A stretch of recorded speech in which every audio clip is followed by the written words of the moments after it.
دوبارہ اتفاق رائے کرتی ہے تو اس کا مطلب یہ ہے کہ یہ نہ قانون ہے یہاں اس ملک میں، نہ کوئی اور چیز ہے، یہاں صرف طاقت کا ڈنڈے کی بات ہے۔ جو کوئی اتنی طاقت رکھتا ہے وہ ایکسٹینشن لے لے یا ریٹائرمنٹ لے لے،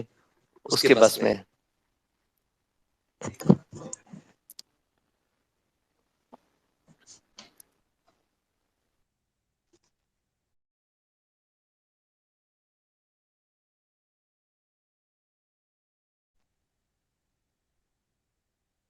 میں نے آخری کویشچن کیا تھا کہ آپ کی جماعت 2018 سے ابھی سٹل تیسرے نمبر پہ آ رہی ہے، کیا آپ کو لگتا ہے کہ الائنس کے بغیر آپ پارلیمنٹ میں پہنچ پائیں گے؟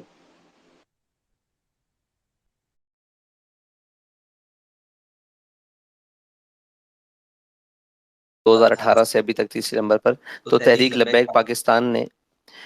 2018 میں بھی بہت اچھا رزلٹ دیا الیکشن کے حوالے سے، اور ابھی جو ضمنی الیکشن ہوئے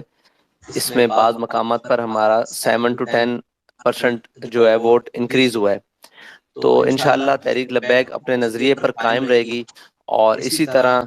اپنی قوم کی خدمت کرے گی اور اپنا نظریہ قوم کو بتاتی رہے گی، تو انشاءاللہ ایک دن تحریک لبیک پاکستان اکثریت کے ساتھ اسمبلی میں موجود ہوگی۔